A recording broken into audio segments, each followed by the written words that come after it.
Hello friends, welcome back to my YouTube channel medico Vishay. तो guys आज एक MCC के थ्रू एक नोटिस जारी हुआ है। उस नोटिस का अपन पूरा डिस्कशन करने वाले क्या हुआ आपका नोटिस रहने वाला है, किस अकॉर्डिंग इसके अंदर क्या क्या रूल्स आपका एप्लीकेबल है, क्या है प्रोसेस, या क्या ये रूल पहले भी था या नहीं था, सारी चीज़ें मैं आपसे डिस्कस करने वाला हूँ। तो आप वीडियो लास्ट तक बने। उससे पहले मैं डिस्कस कर रहा हूँ हमारा पेड काउंसिल प्रोग्राम ओनली आपके लिए 999 फीस में है, जिसके अंदर आपका टोटल जो है इंक्लूड रहेगा। आज के बाद में जो भी आप ज्वाइन करोगे स्टेट वैकेंसी राउंड के लिए, आप बाउंड्री लाइन पे हो, किस तरह की आपकी स्ट्रेटेजी होनी चाहिए, स्टेट काउंसिल में आप कैसे पार्टिसिपेट करो, सारा चीज़ हमारा इंक्लूडिज्म के अंदर रहेगा। इसके लिए जो आपको व्हाट्सअप नंबर है 9509969919, इस पर आप क्या कर सकते हो, मैसेज कर सकते हो। ओके, चलो अपन डिस्कस करते हैं कि आज का नोटिस आपका क्या है। नोटिस के अंदर कुछ नहीं है कि हुआ क्या था कि 2022 के अंदर एक पिटीशन डाली गई थी सुप्रीम कोर्ट के अंदर। जो पिटीशन का उसके रिगार्डिंग बताया गया कि मैं आपको सिंपल चीज़ें बताऊंगा कि कैसे क्या क्या सिस्टम आपका है। इसके अंदर ये कहा है कि सिस्टम ये है कि देखो आपका जो है, सिंपल मैं आपको समझा देता हूँ एक बार। एक होता है आपका एमसीसी, ओके, एक होता है आपका स्टेट काउंसलिंग। दो चीज़ें होती है, ओके। चीज़ें जो चलती है काउंसलिंग वो चलती है कि 1 2 3 राउंड इसके हो गए, 3 राउंड इसके हो गए, फिर इसके बाद में क्या जाते हैं, स्टेट वैकेंसी राउंड आपके आ जाते हैं। ओके, ऐसी बात होती है आपकी। अच्छा, अब जो दिक्कत होती है फर्स्ट और सेकंड राउंड तो आप कैसे भी करवा लो, है ना। वैसे रूल तो ऐसा होता है कि एमसीसी का शेड्यूल आता है, उसके साथ साथ एमसीसी स्टेट शेड्यूल भी निकालती है कि स्टेट इस तरह से शेड्यूल फॉलो करेंगे। जो शेड्यूल होता है कैसे है कि जब एमसीसी का राउंड 1 कंप्लीट हो जाएगा उसके बाद स्टेट का राउंड 1 स्टार्ट होगा, फिर एमसीसी का राउंड 2 कंप्लीट होगा, ओके, तब स्टेट का राउंड 2 होगा। कंप्लीट का मतलब ये है कि जिग-जैग में चलता रहता है। जैसे कि एमसीसी का रिपोर्टिंग का प्रोसेस जब कंप्लीट हो गया तो उसके बाद स्टेट अपना रिजल्ट डिक्लेयर करता है। जब स्टेट का रिजल्ट डिक्लेयर होने के बाद एमसीसी का सेकंड राउंड चलता है, और इसका जब रिजल्ट आता है उसके बाद में स्टेट का रिजल्ट आता है, फिर ऐसे चलता है, फिर ऐसे चलता है। अच्छा, अभी जो हुआ क्या है कि जो एमसीसी का जो थर्ड राउंड चल रहा था, ओके, उसका शेड्यूल एक्सटेंड करके क्या कर दिया गया, 1 नवंबर कर दिया गया था, ओके। और जो स्टेट की जो अपने शेड्यूल थे, ओके, वो चल रहे थे प्रॉपर, ओके। परंतु अब जो दिक्कत आ रही थी कि कई, जैसे राजस्थान स्टेट की मैं अगर बात करता हूँ, जो रिजल्ट की डेट थी उसकी 27 थी, ओके। अब हुआ क्या कि स्टेट का जो आपको ऑल इंडिया का रिजल्ट वो पहले आ गया, स्टेट का रिजल्ट जब बाद में आ रहा है तो कुछ बच्चे ये चाहते हैं कि मैं एमसीसी का जो है वो भी देख लूँ और स्टेट का वो भी देख लूँ, ओके। इस चीज़ को रोकने के लिए, क्योंकि उस बच्चे को अगर वो कोई स्टूडेंट है उसको इधर सीट मिल गई और वो ज़्यादा इधर भी मैं देखूँ तो दोनों 2 सीट लेके बैठ गए, एक बच्चा, समझ के, एक बच्चा 2 सीट लेके, तो ये चीज़ क्या हो गई आपकी, seat blockage, okay, seat blockage हो गई। इस चीज़ को रोकने के लिए, किसको रोकने के लिए, सीट ब्लॉकेज को रोकने के लिए यह सारा नोटिस है। और ये नोटिस ये नहीं कि आज ही ये नोटिस निकाला गया अब से फॉलो होगा, ये नोटिस पहले फॉलो होता था, ओके। अब फॉलो क्या होता है, देख चीज़ें मैं समझाऊँ आपको कि, ओके, चीज़ें जो आपको मैं अगर समझाता हूँ आपको, ओके, चीज़ें ये है कि आपका अगर एमसीसी का कोई शेड्यूल है, ओके, उसके बाद में आपको स्टेट का शेड्यूल फॉलो होता था। अब चीज़ें जो इसके अंदर वो है कि आपको जो है एमसीसी में अगर किसी बच्चे को थर्ड राउंड में कोई सीट अलॉटमेंट अगर हो गई, सीट उसको क्या हो गया, अगर सीट अलॉटमेंट उसको अगर क्या है हो गई, थर्ड राउंड के अंदर उसको क्या हुई है, सीट अलॉटमेंट हुई है, तो अगर वो बच्चा सीट अलॉट करके इधर अगर एमसीसी में अगर वो ज्वाइन कर लेता है, ओके, एमसीसी में अगर वो राउंड 3 में अगर ज्वाइन कर लेता है तो उसको स्टेट से ब्लॉक कर देना चाहिए, स्टेट से उसको क्या कर देना, ब्लॉक कर देना चाहिए, इनएलिजिबल कर देना चाहिए। इस नोटिस में ये बताया गया कि अगर कोई स्टूडेंट आपका है उसको एमसीसी राउंड 3 में अगर सीट मिली है, ओके, अगर वहां पर वो ज्वाइन कर लेता है, वहां पर अगर वो रिपोर्ट कर लेता है तो उसको आप जो है स्टेट से ब्लॉक कर दो, स्टेट के और राउंड 3 में पार्टिसिपेट नहीं करना चाहिए।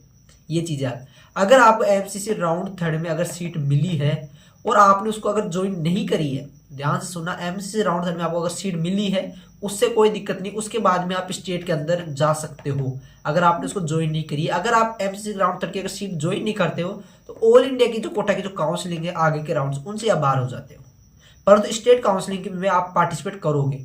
परंतु आपने अगर एमसीसी के थ्रू आपको राउंड 3 में सीट मिली है, आपने उसको ज्वाइन कर ली और आप चाहते हो कि मैं स्टेट के अंदर भी जाऊं, तो ये आपका साथ नहीं होगा। इस बात को थोड़ा गौर करना।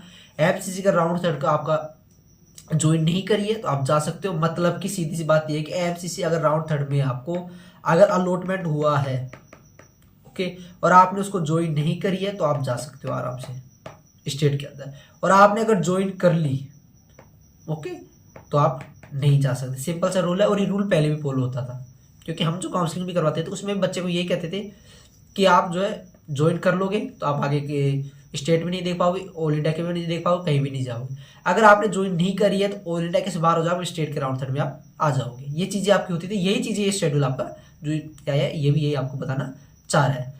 अब आपको आगे क्या करना चाहिए कि एमसीसी का आपका जो है 1 नवंबर को क्या है रिपोर्टिंग टाइम है। अब मोस्ट ऑफ जो स्टेट्स आपके अदर स्टेट्स ने अपना रिवाइज शेड्यूल जो है जारी कर दिया है, परंतु अभी जो है राजस्थान का अभी रिवाइज शेड्यूल नहीं आया है। तो राजस्थान का अभी पूरी चर्चा हो गई है, रिवाइज शेड्यूल जल्दी इसका डलने वाला है। तो मतलब कि अगर 1 नवंबर तक इसकी अगर रिपोर्टिंग है तो जो स्टेट्स का जो रिजल्ट आएगा वो आएगा या तो 2 नवंबर को या फिर वो आएगा 3 नवंबर को, समझे।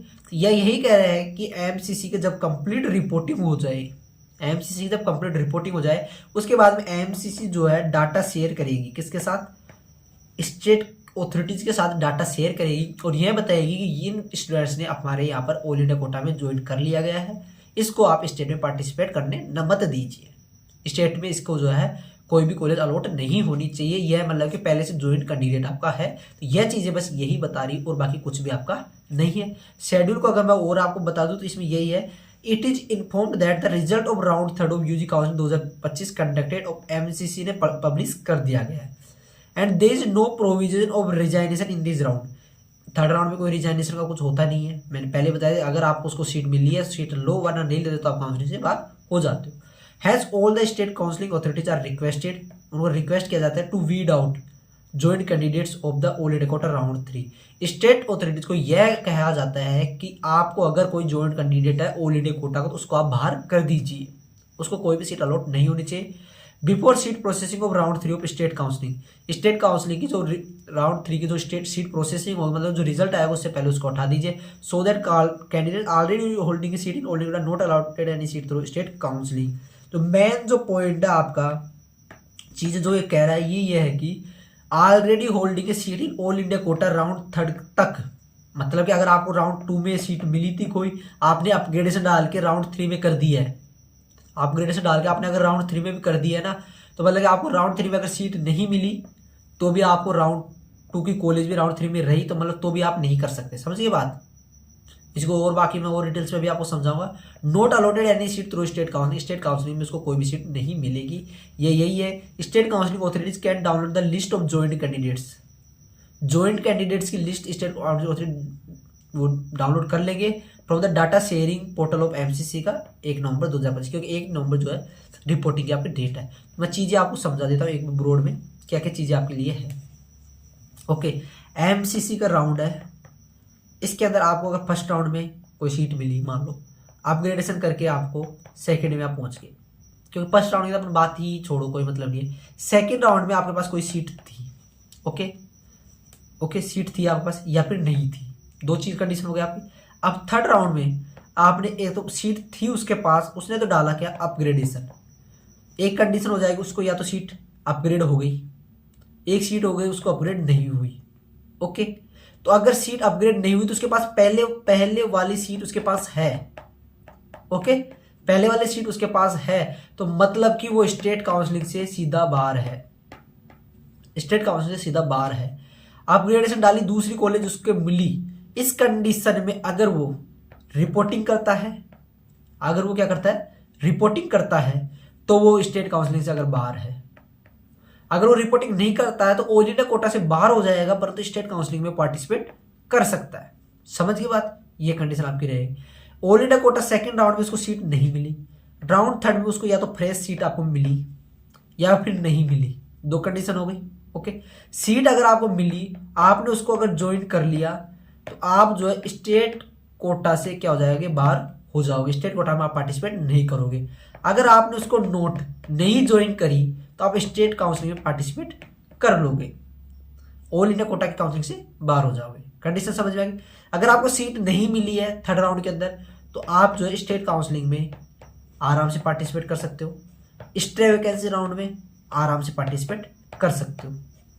ये सारी कंडीशंस आपकी इसके अंदर रहने वाली है। तो मैं चीज़ें एक बार और आपको डिस्क्राइब कर दूं क्या क्या कंडीशंस आपके लिए यहाँ पर रहने वाली है। ओके, सेकेंड राउंड में आप थे, सीट आपके पास अगर थी कोई, आपने अपग्रेडेशन डाली, आपको सीट अगर मिली, थर्ड राउंड में अगर कोई अपग्रेडेशन हुआ और आपको सीट मिली, तो आपने अगर वहाँ पर रिपोर्टिंग कर ली तो आप स्टेट काउंसिल से बाहर हो जाओगे, स्टेट काउंसिल में पार्टिसिपेट नहीं करोगे। आपने अगर रिपोर्टिंग नहीं करी वहाँ पर तो आप ऑल इंडिया कोटा से बाहर हो, स्टेट के अंदर आप पार्टिसिपेट कर सकते हो। समझ के बात। यहाँ पर अगर अपग्रेडेशन नहीं हुआ आपका तो पहली वाली सीट आपके पास है, मतलब कि आप राउंड 3 के अंदर ज्वाइंट कैंडिडेट्स आप हो तो आप स्टेट काउंसिल में पार्टिसिपेट नहीं कर सकते, ये कंडीशन हो गई। दूसरा, state all India round second में आपके पास कोई भी सीट नहीं है, थर्ड राउंड में आपने सीट मिल गई, वही बात हो गई कि आपने ज्वाइन कर ली, स्टेट काउंसिलिंग से बाहर हो, ज्वाइन नहीं करी स्टेट काउंसिलिंग में आप आ जाओगे। आपके पास थर्ड राउंड में कोई सीट नहीं मिली, आप स्टेट काउंसिलिंग में जा सकते हो, स्टेट वैकेंसी में जा सकते हो। परंतु स्टेट राउंड अगर थर्ड में आपको अगर कोई सीट मिल जाती है इन केस और आप अगर ज्वाइन कर लेते तो ऑल इंडिया कोटा के स्ट्रे में आप नहीं जा सकते, ये बात भी ध्यान रखना। तो मतलब कि सीधी सी बात ये है, all India quota round third में आपके पास अगर कोई सीट आपने ज्वाइंड है, ज्वाइंड या फिर पहले की अपग्रेडेशन से थी, या अब अगर आपने ज्वाइन कर ली है, स्टेट काउंसलिंग में आप नहीं जा सकते, ये आपका पूरा सार रहेगा। ओके, ये यही कह रहा है कि वीड आउट कर दो उन कैंडिडेट्स को जो ऑल इंडिया कोटा में ज्वाइन कर चुके हैं। अगर आपके पास स्टेट काउंसलिंग से आप चल रहे हो ना, कोई दिक्कत नहीं है, स्टेट काउंसलिंग में प्रॉपर जाइए आप, स्टेट काउंसलिंग का राउंड थर्ड देखिए, कोई दिक्कत उससे नहीं है। स्टेट काउंसलिंग राउंड थर्ड में आपने प्रॉपर पार्टिसिपेट किया है, राउंड 2 में आपने सीट छोड़ दी थी, कोई दिक्कत नहीं स्टेट काउंसलिंग पार्टी। पर all India quota round 3, state round 3 को मैनेज करने के लिए आपकी ये चीज है कि आप अगर शेड्यूल जो रहेगा ऑल इंडिया कोटा का शेड्यूल 1 नवंबर तक रिपोर्टिंग खत्म हो रही है, उसके बाद में आपका स्टेट का शेड्यूल चलेगा और प्रॉपर जो आपकी ऐसे प्रोसेस आपकी होने वाली है। यही चीजें समझा रहा है, मैंने आपको पूरा डिस्क्राइब करके बता दिया कि ऑलरेडी होल्डिंग ए सीट अगर all India quota round third के पास आपके पास अगर कोई सीट है, मतलब कि स्टेट काउंसिलिंग राउंड, स्टेट का राउंड अगर थर्ड आपको हो रहा है और उससे पहले आपके पास अगर कोई सीट है तो आपको स्टेट के अंदर सीट अलॉट नहीं होगी, तो इस भरोसे में नहीं रही है कि मेरे पास कोई स्टेट में सीट मिल जाएगी। क्योंकि अगर इसके जैसे कि आपका अगर बीएमएस का भी हुआ है, बीएमएस जो आयुष का होता है, उसके अंदर की बाकायदा लिस्ट भेजी है कि लिस्ट ऑफ इनएलिजिबल कैंडिडेट्स, ऐसे करके लिस्ट भेजी स्टेट काउंसलिंग वालों को कि ये कैंडिडेट्स इनएलिजिबल है। और जब स्टेट वाले जब पोर्टल पे जाके दे रखे हैं तो उनके वहाँ पर चॉइस फिलिंग ही नहीं हो रही, परंतु यहाँ पर तो चॉइस फिलिंग तो हो गई है, उसमें कोई दिक्कत नहीं है, परंतु रिजल्ट आप पर नहीं पब्लिश होगा, आपको सीट अलॉटमेंट नहीं होगी। तो अगर स्टेट में आप ज्वाइन जाना चाहते हो, ऑल इंडिया की ज्वाइन मत करो, और ऑल इंडिया कोटा में ही जाना चाहते हो तो ऑल इंडिया कोटा की आप ज्वाइन करो, सिंपल सा चीज है। बाकी अगर और भी कोई दिक्कत हो आपको कमेंट बॉक्स में पूछ लीजिए, सारी क्वेरी आपको और भी बता दी जाएगी। पेड कहाँ से आप ज्वाइन करना चाहते हो उसके लिए जो आपको व्हाट्सअप नंबर मैं आपको बता दूँ 9509699919, ये व्हाट्सअप नंबर है, इस पर आप मैसेज कर सकते हैं 9509699919। ओके, ये व्हाट्सअप नंबर है, इस पर आप मैसेज कर दिए। ओनली 999 फीस में आपकी प्रॉपर जो है काउंसलिंग हमारे द्वारा करवा के दी जाएगी, all India Kota plus state quota both. इसके बाद में भी आप अगर बीएमएस आयुष कोर्सेज में जाना चाहते हैं, क्योंकि आयुष कोर्सेज का राउंड थर्ड हो चुका है ACCC का, स्टेट के राउंड थर्ड अभी आने वाले हैं, स्टेट वैकेंसी आने वाला है, तो अगर उधर जाना चाहते हो तो सारी चीज़ें हम आपको मैनेज कर देते हैं। क्योंकि ACCC का भी स्टेट वैकेंसी राउंड अभी आपका आएगा 3 नवंबर से चॉइस फिलिंग है, उसको भी अपन पूरा मैनेज करेंगे। ये जो व्हाट्सअप नंबर है इस पर आप मैसेज कर सकते हैं। बाकी चैनल को सब्सक्राइब कर ले, आगे भी ऐसी डिटेल जानकारी ले। धन्यवाद जुड़ने के लिए, आपका दिन शुभ रहे।